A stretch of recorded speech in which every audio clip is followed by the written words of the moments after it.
buat para entrepreneur pebisnis, gimana nih kondisi keuangan kalian atau kondisi bisnis kalian saat ini? Seperti yang kita tahu, kondisi perekonomian Indonesia saat ini sedang tidak baik-baik saja. Dan aku secara pribadi sebagai seorang pebisnis juga sangat berdampak gitu ya.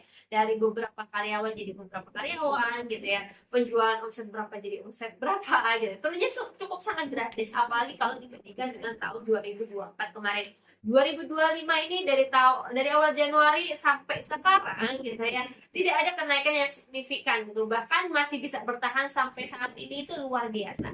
Nah, ini aku akan bahas bagaimana sih caranya kita supaya gini, menurut tuh bukan kita tumbuh nih untuk saat ini tuh, gimana kitanya stay atau bagaimana caranya kita bisa bertahan gitu di era-era seperti ini. Jadi kalau buat teman-teman, jangan terlalu fokus untuk bagaimana kita grow dulu, tapi bagaimana cara kita untuk tetap fight atau sustainable gitu ya. Karena kalau kita mikirnya adalah untuk grow bagus juga, tapi apakah saat ini sudah sustain? Gitu. Kalian bisa terlebih dahulu dari awal tahun sampai sekarang bagaimana kondisi keuangan kalian? Apa ada kenaikan atau tidak? Jangan hanya terpaku dengan konsep. Aku bilang, kalau dalam hal seperti ini, yang terpenting saat ini adalah cash flow, arus kas. Bagaimana kas kalian sehat atau enggak? Omset, kalau cuma semuanya jadi piutang, ya kalian nggak akan jadi apa-apa. Susah nih di cash flow-nya. Yang lama-lama apa? Ya, lama-lama kalian bisa jadi justru gulung tikar. Uang nggak ada, barang habis, kalian mau beli belanja lagi bagaimana gitu ya. Itu apa namanya, problematikanya untuk saat ini. Nah, langsung kita bahas nih tentang apa sih yang bisa membuat kita bisa sustainable atau sustainable sih, lebih kepada bertahan terlebih dahulu. Yang pertama tadi sudah aku singgung, yang namanya manajemen keuangan.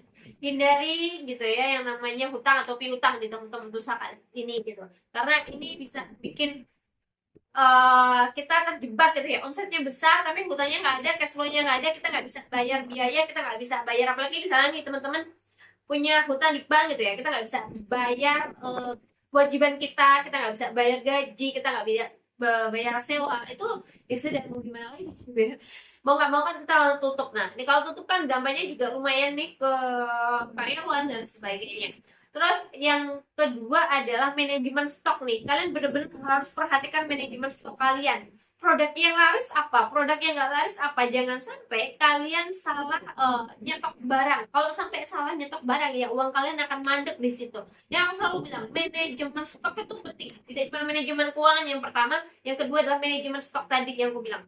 Nah, manajemen stok ini kalian harus paham yang namanya 80-20. Kalau kalian belum tahu apa tuh 80-20, kalian bisa cross check di videoku yang sudah tayang kemarin gitu ya. Itu ada bagaimana kita ya apa namanya, menggunakan hukum 80-20, yaitu hukum Pareto. Kalian bisa cross check di situ karena aku lebih jelaskan lebih detail di situ bagaimana caranya untuk hukum Pareto ini. Nah, itulah dia. Terus apalagi kalau misalnya ada di stok dan sebagainya, ini kalian juga harus paham. Kalian akan paham itu semua gitu ya kalau kalian melakukan pencatatan. Kalau kalian tidak melakukan pencatatan sekali, ya udah, aku sendiri juga nggak ngerti. Kalian harus mulai dari sekarang sih melakukan pencatatan keuangan gitu. Nah, yang ketiga adalah efisiensi. Nah, efisiensi ini bisa bermata dua. Kalau kalian salah melakukan efisiensi, ya justru bikin kalian tambah justru rugi. Tapi kalau kalian benar dalam melakukan efisiensi, itu justru jadi efektif gitu ya. Jadi efisiensi itu pisau bermata dua, dan kalian harus tahu itu gitu. Nah, efisiensi yang salah tuh ketika misalnya biaya iklan kalian diturunin padahal iklan kalian bagus ya. Jadi ya traffic pasti akan turun gitu ya. Kalau misalnya biaya iklan kalian turunin gitu ya, traffic akan turun, penjualan pasti akan turun. Iya, itu. Jadi nggak efektif tuh kalau kalian menekan promo. Yang biasanya yang saya lakukan adalah misalnya kayak otomatisasi. Gitu. Otomatisasi itu seperti apa? Misal catatan keuangan yang biasanya kalian punya 2 atau 3 admin. Ya udah, kalian mending pakai sistem yang ibaratnya kayak narik data langsung jadi, atau bisa langsung synchronize dari e-commerce kalau misalnya kalian penjual online dan sebagainya. Bayangin kalian bisa hemat 2 orang ini misalnya. Ini aku udah melakukan itu teman-teman. Aku udah melakukan by the way, dan ini aku share. Aku belum punya admin beberapa, tapi setelah aku melakukan synchronize gitu ya, pakai sistem otomatisasi, ini bisa aku jalanin sendiri sekarang justru. Aku nggak pakai admin sama sekali. Jadi aku pegang sendiri.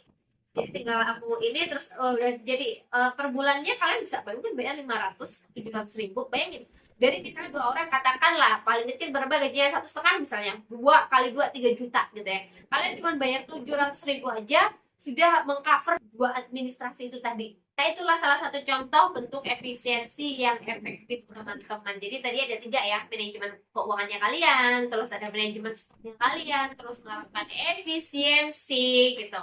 Itulah teman-teman yang bisa kita lakukan untuk bisa bertahan di kondisi ekonomi yang lagi tidak baik-baik aja. Dan semoga nih teman-teman yang bisnis saat ini perekonomian kita semakin membaik, dan kita industri bisnis kita juga semakin baik juga harapannya, supaya berdampak lebih banyak lagi kepada orang, kita bisa rekrutmen dan sebagainya. Tetap semangat teman-teman, bye bye and see you.